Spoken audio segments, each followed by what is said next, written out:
Discover connection, awaken sacredness, become empowered. Join us for our show on Blog Talk Radio. Discover your spiritual gifts live. Welcome to Discover Your Spiritual Gifts Live, show number 37. We are your hosts, Dave and Vialet. Our guest today is Mary Lloyd. Here's Mary's story in her own words. From an early age, I remember talking with animals and everything around me that no one else would talk to. My inquisitive nature was constantly seeking the different perspectives and wisdom these other things held. Throughout my childhood, I was regularly called the shy, quiet one, a description I never fully understood because I wasn't quiet. I was busy chatting with the animals and other life forms around me. They were my friends and my teachers. As I grew older, life's ups and downs took over, and I found fewer and fewer opportunities to visit with them. Adulthood brought professional pursuits and more of life's ups and downs. My childhood friends and I rarely communicated. My world became quiet and bland. After the physical death of a very close family member, I found a path through my grief back to a place, a truth I had long forgotten. As I started down this newfound path, pieces of my life puzzle began to appear before me. One puzzle piece led me to discover energy healing. As I explored the many forms of energy healing, I became a practitioner of pranic healing, beyond quantum healing, and a master in both UC and angelic Reiki. As I found pieces of my puzzle, life started to become clear. I learned to explore the energies and life force that surrounds us. I learned to hone my channeling, telepathy, and empathic gifts, and strengthen my other gifts. My world was turned right side up, and it was alive again. That sounds like a fascinating story. Welcome, Mary. Thank you for being on the show with Violet and myself.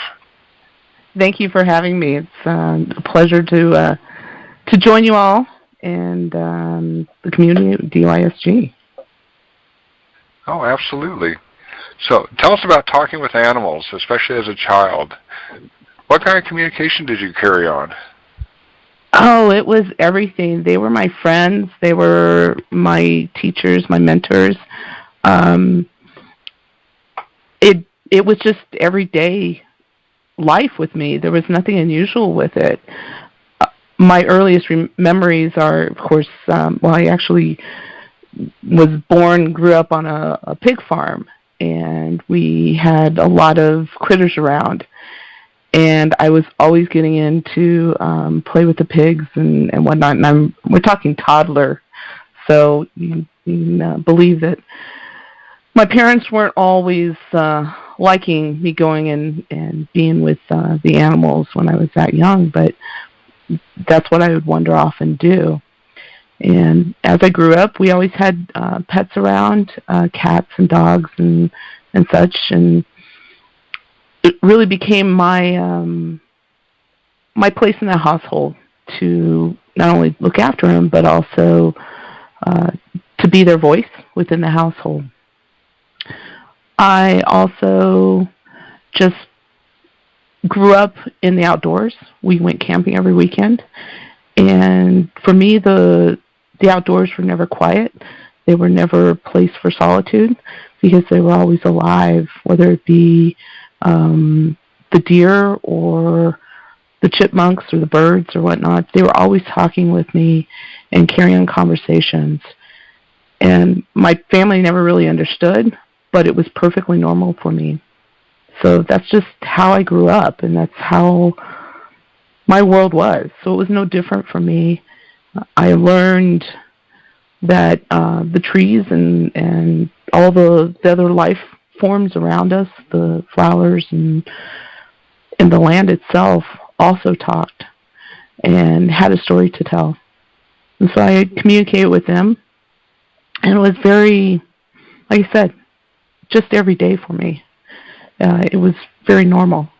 So working with or socializing with people and kids my own age never really was my thing, because I always had animals and nature around me to be my friends, be my mentor, give me the stories and strengths and guidance that I needed or desired. And that's also how I found out I could share things with them.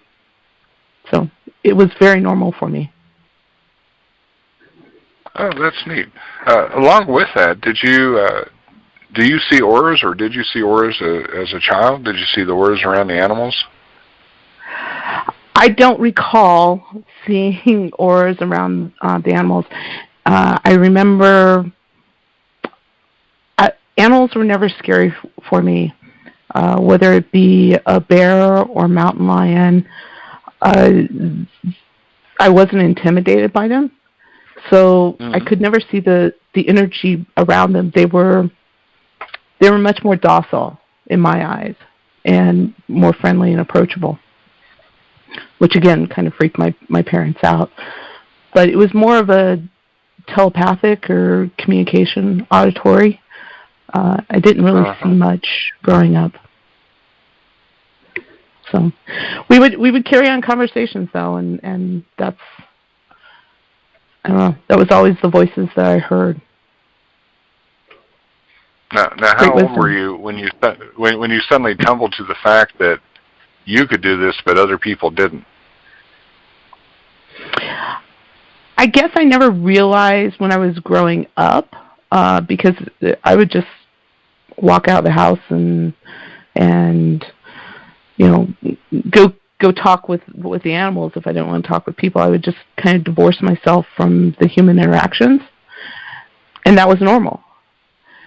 But I didn't really realize that other people didn't do it until I was an adult, and that was, well, to be quite honest, it's still a little odd to me that it's something that people have to work towards, because it's very, like I said, natural to me. It's interesting though, but that being that close and comfortable with animals, it really did give me my life's path through school and career. So again, it just was kind of what was my everyday. Oh, very good. Do you talk to animals remotely? I mean, if somebody comes in and says, I'm having problems with a pet, can you talk to the pet? Are you an animal communicator like that now, or do you just do many other things? Yes, I do. I do remote communication, animal communication. I'm actually becoming more familiar with working with pets, but like I said, growing up, it was more with the outdoors and the animals outdoors that I would communicate. Well, if you live in the city, you learn how to do that remotely more often. And so that's how I honed my skills, and I love teaching people how to communicate remotely with animals, because it is it's a special gift. It's something that you can have that connection with animals, whether they be wild or your pets, and not have to be physically there. It's a great way to check in while you're at work, for instance. Oh, absolutely. Oh, that's very cool. Well, let's talk about some of these other things that you do. So you got into energy healing, and it sounds like it's somewhat of a similar path to me. I started in 1983, and after seeing some interesting things that kind of broke my paradigm, so to speak. But you got into energy healing. So tell us about that. Tell us the different forms that you work with. Well, I when I do sessions now, it's kind of an amalgamation of whatever's needed. But I've enjoyed going and exploring these different modalities, whether it be the pranic healing, the quantum healing, Reiki, quantum touch. I mean, there's so many different forms of energy healing, and what really gets me interested in them and why I like to explore them is because they all have a different starting point with working with the energy.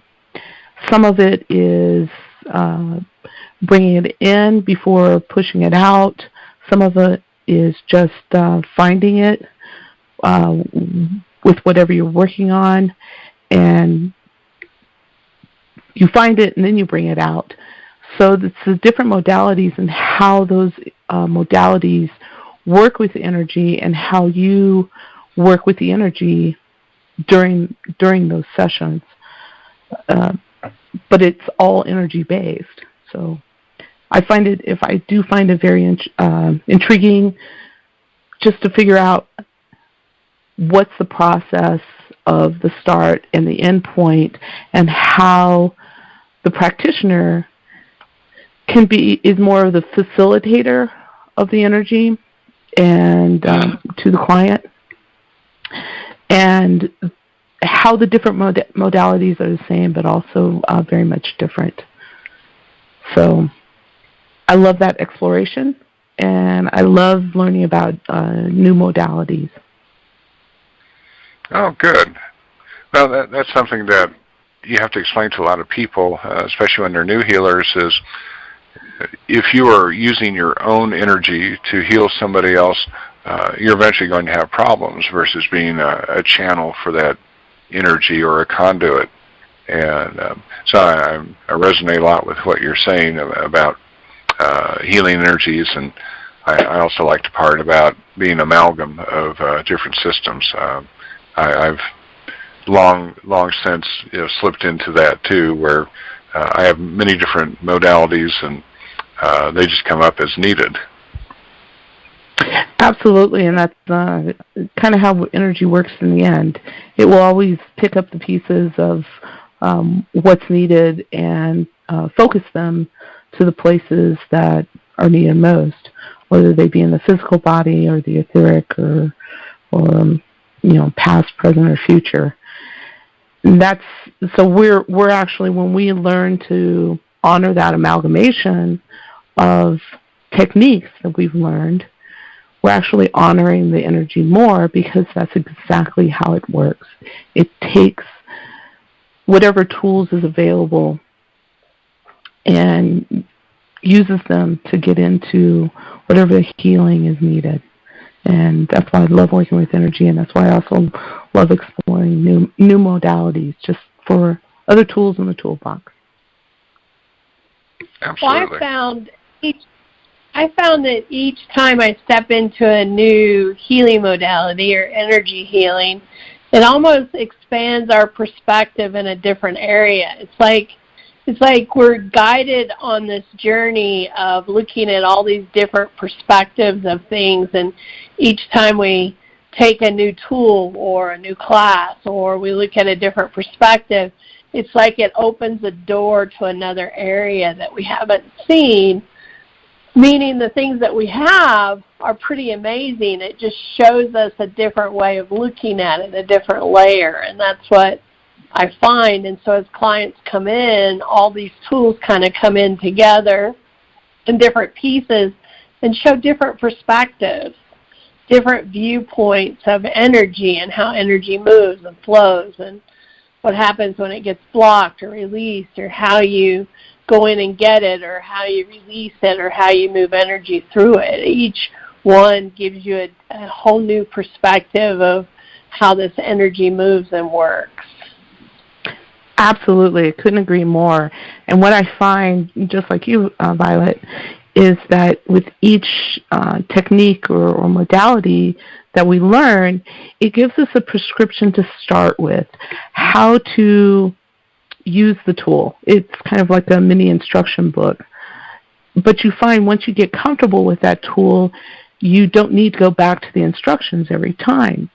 And that tells us, as you said, that our perspective has expanded to the extent that we can freely and easily use the tools as they are needed. And that's what I find when I talk to people that are new to energy healing, just as you mentioned, Violet, is they're looking for those instructions. What do they need to do to get comfortable with the working with the energy from that singular perspective. And then once they get comfortable with it, then they're able to, grab another tool at the same time, and so on and so forth. And that's really what we find a lot of this. And what we do is not only are we working with energy, but we are expanding our perspective, but also the perspective of the client that we're working with, or the students that we're working with. It is that expansion of not only the energy and the comfort with the energy, but also the just perspective of what's possible. And that's what I find so amazing, and just wants me to explore more and more. Well, I think if we got the whole toolbox, right? If Spirit came in and said, "Okay, Dave, I'm going to give you the full toolbox," I don't think we could handle it or manage it, right?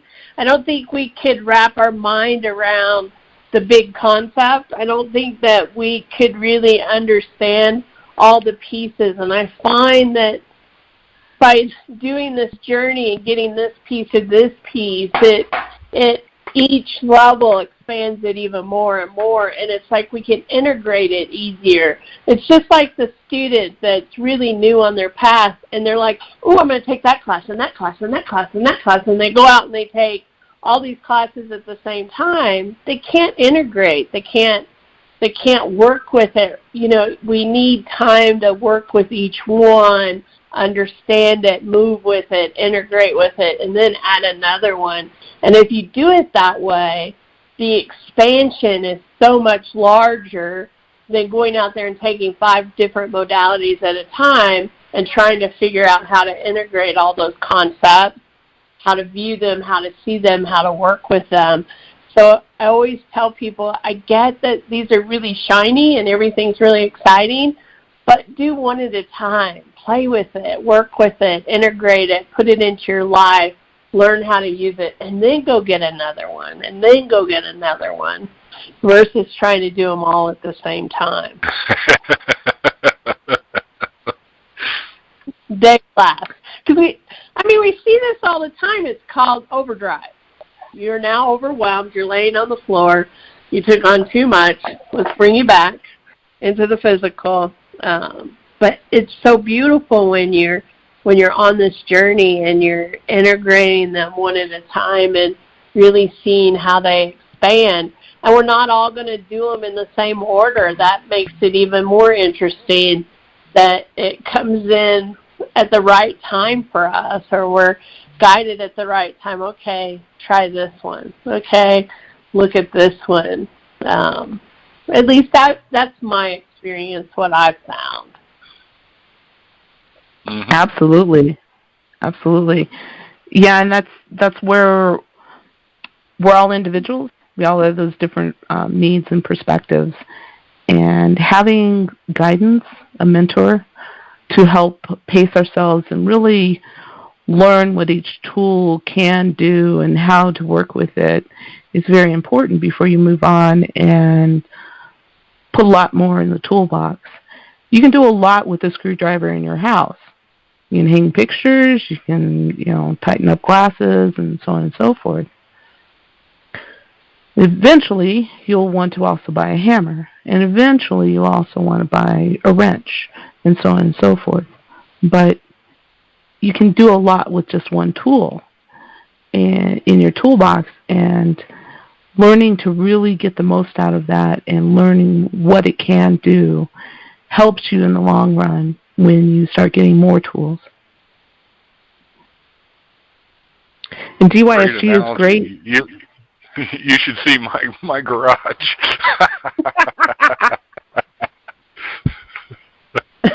Dave's a collector. He collects lots connoisseur. I found over time that if I'm going to do projects now, I get the right tool for the right job. I don't try to jury rig and make a screwdriver look like a hammer. I don't do that anymore.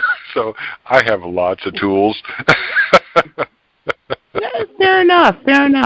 But you know that in a pinch, a screwdriver can be used as a hammer. And that's a perspective that not everybody has. And I think something you're saying, and this is important for people to understand too. There's an old story about the three blind men and the elephant. And so three blind men walk up to an elephant, and they're going to describe it. And the first one grabs the trunk and says, "Oh, an elephant's a garden hose, and because I feel it's long and it moves and it coils." And the second one grabs one of the legs and says, "No, you have it wrong. An elephant's a tree trunk, because I can feel it. It's just like a tree growing up out of the ground." And the third one grabs the tail and says, "No, you're both wrong. An elephant's like a paintbrush." And I think for so much of our healing work, we have different modalities because we have different concepts and different downloads on how to create a metaphor for what is going on. But ultimately, it's all energy work, and people just need different concepts or metaphors on how they're going to work with it so they can get their hands around it and get their mind around it, and let it happen. But so how many true different healing modalities are there? There's probably just one. It just comes through to us in different ways, and people are still downloading new ways to do it and try it and use it, and ultimately it still boils down to we're in an energy universe, and we're manipulating energy in some way, and different people need different stories on how they're going to do it. Absolutely. The human body, the human brain needs a process, it needs sequence. And we each need a different sequence. So that's where the beauty of the different modalities or techniques comes in, whether or not they're old or just developed. Because we all need that sequencing that resonates with us. So exploring those different modalities is a good thing. It's just don't overwhelm yourself. Allow yourself some focus and time to really get to know what the technique or modality is before you either put it in your toolbox or, put it back on the shelf and never really to use it again. But the human body needs that sequencing, that process, and that's why we have so many different modalities or techniques for us to jump in and use the energy that's available to heal. Well, we're going to take a short break, and we're going to have some news about the store, Discover Your Spiritual Gifts, and the programs there. We'll be right back. Hi, I'm Violet Rain, Master and Teacher of Sacred Priesthood in the Mystery Schools here at Discover Your Spiritual Gifts. This is a program that I offer about once a year. We take on students to start this program. It's an 18-month program, which means there are 13 classes. We teach a class once a month, and we skip months with holidays. And on this path, men and women can come together to become sacred priests and sacred priestesses of the Order of Melchizedek. The Order of Melchizedek is the oldest sacred priesthood on this planet. It was mentioned in the Bible and still exists today. This is about walking a path of beauty, sacredness, and service. It's about learning how to be a magical creator of your own life and using the universal mysteries to create whatever type of life that you're looking for. This path is filled with magic, about learning prosperity, about creating, about sacred geometry, about Kabbalah, about learning about the ascended masters, the archangels, the elementals, including dragons and fairies and unicorns and the mermaids. It brings all that universal wisdom together to create a way for everyone to have that joyful and abundant life that they've always wanted. I hope that you will check out our website under classes and look for Mystery School or look for Sacred Priesthood and find out more about these classes and what we have to offer. I look forward to seeing you in class, and I hope to see you really soon at Discover Your Spiritual Gifts. And welcome back to Discover Your Spiritual Gifts Live. We have our guest today, Mary Lloyd, and we're going to continue finding out more about Mary. So Moving into a new area, you do channeling. Tell us what that looks like for you. What it looks like? It just depends on how deep of the channel I'm getting into. It can be a conversation. My friends kid me because my eyes get real glossy and I kind of look over to the side and then I'll just start speaking. If I'm just doing kind of a conscious channeling, and then I'll go all the way, in some cases, to a full trance channel. And in those cases, I don't have a clue of what's going on. At best, I may see or experience a very bright light, but otherwise, I'm really not aware of what's going on.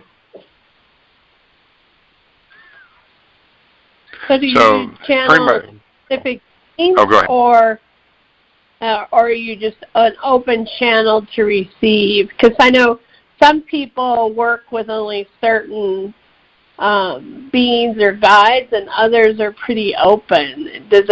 Is there a difference for you, Mary? I'm fairly open at this point. I've actually only been doing this less than 3 years, so I'm still kind of discovering my comfort level and what comes in most for me. I'm fairly open in that there are some times where I will have a session and I just know I'm going to do a full trance channel of that person's loved one who has transitioned, and I don't know who they are, or I don't know, I don't have a connection with them, but I know that I will be doing that full channel. Sometimes it's just I may not feel comfortable in channeling someone or something, and so I will personally block it and just do more of a conscious channeling. So it really depends on my comfort, but I have channeled, I guess, a pretty full spectrum, anywhere from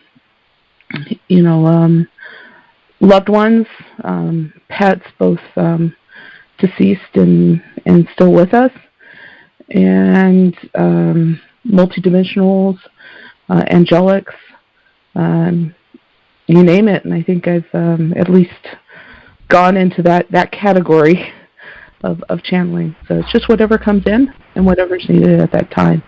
I will say that probably my favorite type of channeling, which I stumbled upon, was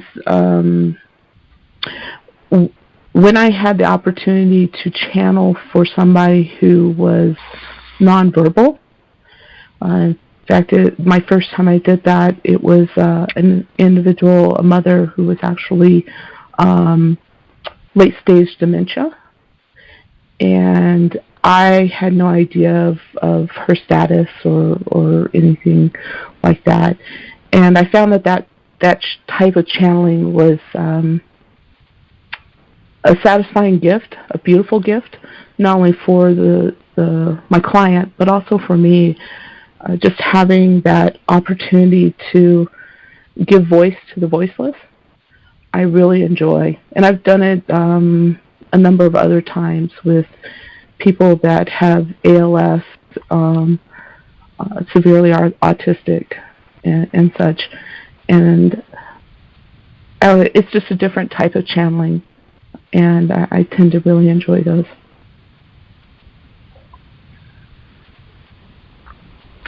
What type of messages do they typically want to relay to their family members?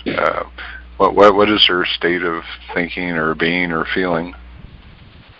A lot of it's comfort. A lot of it's in that acknowledgement that they're very aware of what's going on.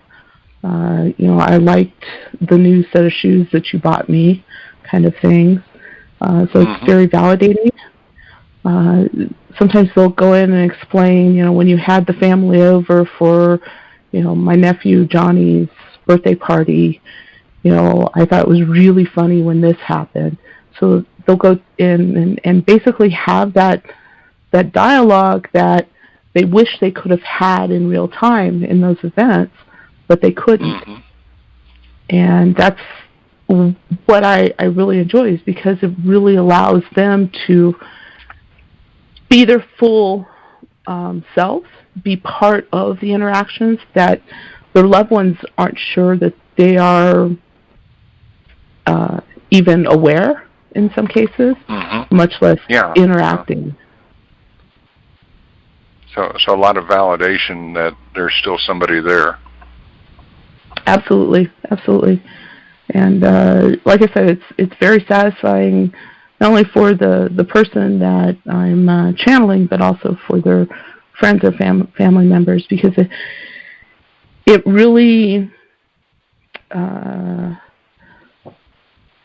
really makes that connection or reconnection stronger. And I've actually talked with a couple of people that I helped out with these types of channeling, and they said that their dynamic at home has changed because of that conversation. You know, they've rearranged the bedroom of the nonverbal person, and they seem to be much more at ease and less tense and stuff like that. And mm-hmm. and those are really good and validating. And like I said, it kind of helps to rebuild the relationship that kind of has waned over time, just because of the struggles of maybe their disabilities or illness or whatever the case may be. So, very nice. What a great story. You also mentioned telepathy. How do you use that? My I guess awareness of it is mostly with animals. It's pretty much critical to have a strong telepathic connection, have ease with telepathy, to work with animals very easily. So okay. I use that just as an everyday practice. I didn't know if you use that with clients, especially if there was something they were trying to tell you but they couldn't get it out.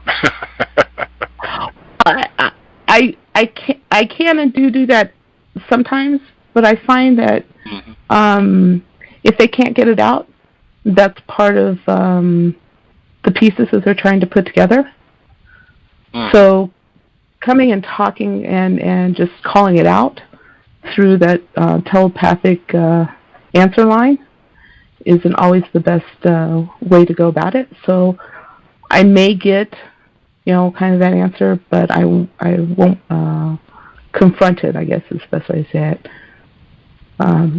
Allowing the person to work through whatever they can't get out, just so they can, work through the issue or the problem or the block. Uh-huh.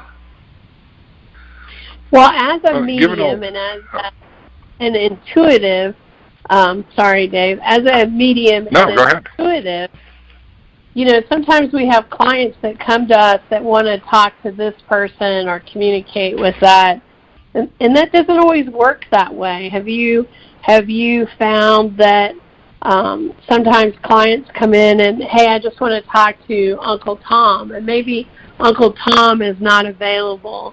And so I always like to share with our community and with the people out there that just because we have gifts, sometimes that's not our highest and finest message, right? There's other messages that we really need to hear more than those, and so those will show up for us. Do you find that in your sessions that, what shows up is the best for that client, not necessarily what they want to connect with? Absolutely. That happens. I guess more than I guess I'm comfortable with, or probably the clients are comfortable with. We ask that the highest and best always comes through, and try as we might, that's what comes through.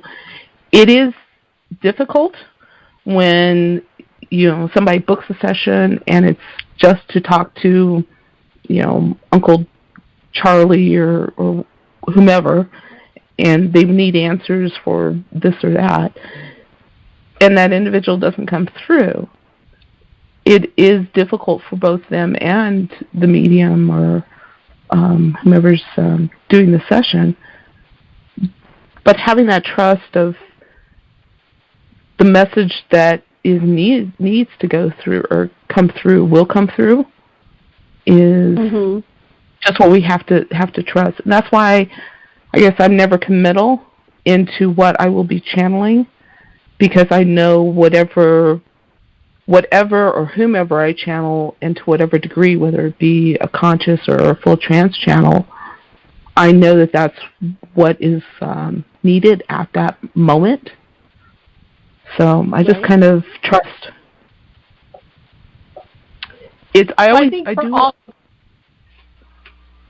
Go ahead. I was going to say I do always ask in my sessions to have an intent.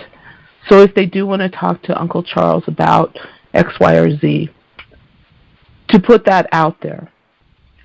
I will try to connect in, but to not have those expectations for that full answer or full conversation, because we don't know what's going to come through fully. So I do ask people what their intent for the session is, just so I can at least honor why they are coming forward for the session. Well, I think for all of us on the call that are here, the best way to book a session or have a session is just be open to the best, the highest information that we need at that point. Because as a person living in this physical 3 dimension, what we may be focused on as important may not be the most important thing that we need to know, may not be the most important. It could be a result of something that's deeper, or a root that we haven't acknowledged or don't know that exists. So when clients come to us really open, I think those are the most powerful, valuable, effective sessions, because then you can address what they really need at this moment, what they really need to know, what they really need to connect with, what they really need to heal and release. That we think we know what's best for us, but we don't have a clue. It's like setting an intention that I want this to happen, and the universe wants to give you something even bigger. And so it's being in that surrender phase of, okay, I'm ready to see what the bigger picture is, or what is my best, highest good at this moment. Absolutely, couldn't agree more. That allowance of that flow or whatever is meant for you at that moment is a big thing to approach in any session, and to also when you're coming out of the session, because you may not hear or experience things that you had your heart set on, but to allow whatever messages or information that came through to sit with you, and so you can process it, because typically it is bigger or more informative than you would have ever thought. I've got to tell you that as I was becoming more aware of my mediumship and such, I learned that my team, when I ask a question and the answer to that question is just not what I'm ready for, they always answer it with, "We love you." And so in my sessions, if the answer that somebody's seeking keeps being asked, I will get that answer of, "We love you." And I'll get it over and over and over again. And I know, and I have to tell the client, that they're just not going to give me anything more because there's something bigger. So I think that's a beautiful message. I enjoy that, receiving that message, even though I'm a little frustrated that I don't get the answer that I was really looking for. But I love that they have those those 3 simple words of "we love you," just to say you're not ready yet. Well, that's cool. That's really sweet. I love that. I love that concept, that idea, right? Because, honestly, in our reality, and I see this every day, if we knew when we were born what our life was truly going to be and what we were going to have to go through to get there, would we have done it, or would we have sat on the side of the road and said, okay, I don't want to do this. This looks really hard. It looks really difficult. I don't want to take those steps. But when you take them small steps at a time, we're able to get through it. We're able to process it. We're able to move through it. When we see the whole picture, sometimes we can't really grasp it or integrate it because it's so big. It's so many steps. It's so overwhelming. But when they're able to give it to us in small portions, it makes it a lot easier for us to go, oh, yeah, I can do that. I can move to that point. And then you get to that point, oh, yeah, I can move to that next point. But if you saw all 10 steps, you might go, no, I don't want to do that. I don't want to do that. I think sit here and wait. Absolutely. Right? Absolutely. Yeah, we don't want to know how hard we're going to have to work to get there, or how difficult the road is going to be, or just all the things that we're going to have to go through. So by taking it one step at a time, it is a lot easier for us to process and integrate. Going back to Violet, your description of people that are new to energy healing, it's the same with our journey. If we knew everything that was going to come in front of us, or all the answers that we truly seek, then, man, that would be awfully boring, and there would be no adventure. Oh, I think we'd run screaming out of the room. Well, a little of that, too. A little of that. I would be sitting on the side of the road, and I'm not going. I'm sitting right here. Oh, so true. That brings me back to my sessions. Is I love to approach it as an adventure, an exploration of what is there now for us and what is needed right then and there in that moment that we need, whether it be the client and or myself, as a pair, just to have the courage to go on that little adventure together and discover whatever we need to hear or experience or learn right in that moment, just to take that next step, to have that next piece fall into our life so we can keep putting that journey, that pathway together and creating that whole picture, one step at a time. Very cool. So, Mary, how do people contact you if they'd like to schedule a session? What are you offering out there? We're in COVID-19 for those listening, so not a lot of fairs happening right now, not a lot of events happening today, but I'm sure you're still offering sessions to clients. So share with us a little bit what that looks like and how people can contact you. Well, like I said, my sessions are each unique, depending on what you think you need and what the universe is also ready to work with you on, whether it be a channeling, a messaging, a healing session. I take each session just as it comes. And so the best way to get a hold of me is through my website at marylloydmedium.com. And the sessions are pretty generic just because it'll be whatever you intend it to be and the universe intends it to be. So I offer, whatever the client needs at that time. I'm also available on Facebook at Mary Lloyd Medium, and also Instagram at Mary Lloyd Medium. So there's a pretty big theme here. You can find me at Mary Lloyd Medium on all those different paths. Also my website. If we weren't in COVID at home time, then I would be at DYSG as a reader from time to time. And I know if you're looking for me, you can also get a hold of DYSG and they can connect you with me. Absolutely. Well, thank you so much for being on our show today and coming and sharing your journey. I love the story of connecting to animals and having that personal connection, because I think that's really special and amazing. And hearing about your journey and all the gifts that you have and that you're able to share. I really appreciate you taking the time to talk with us today.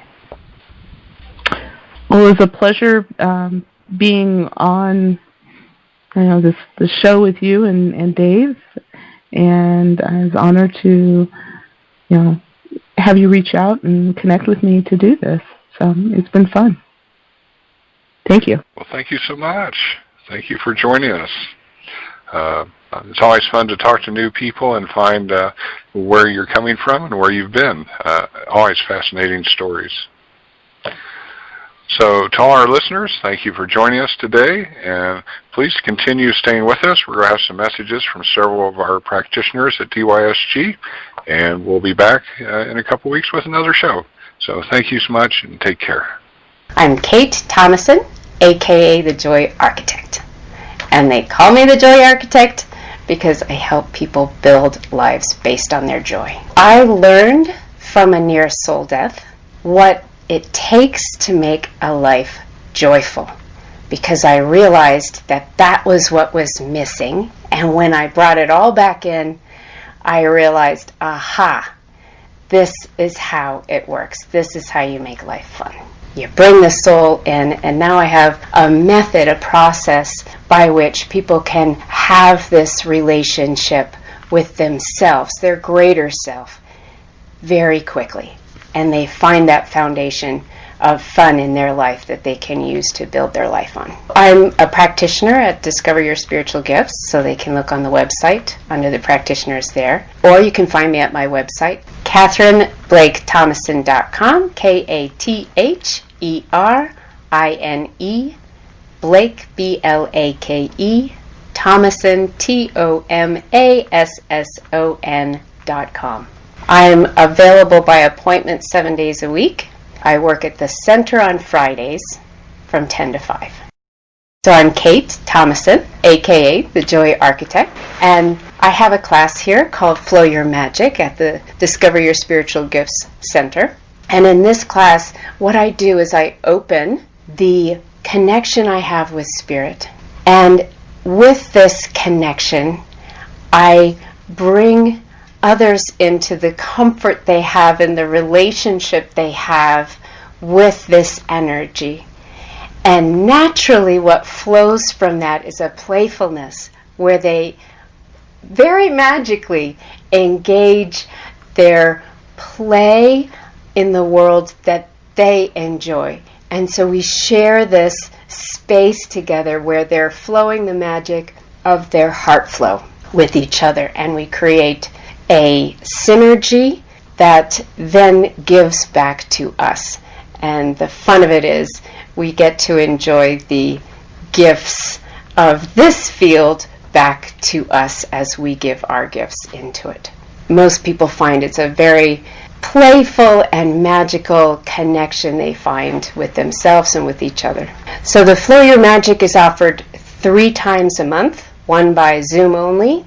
The other 2 are in person here at the center. So they're usually the first week of the month. There are a few exceptions, but that can be found on my website under the offerings Flow Your Magic, and it'll give all the dates and details. KatherineBlakeThomason.com, KathereIne, Blake, B-L-A-K-E, Thomason, TOMASSON.com.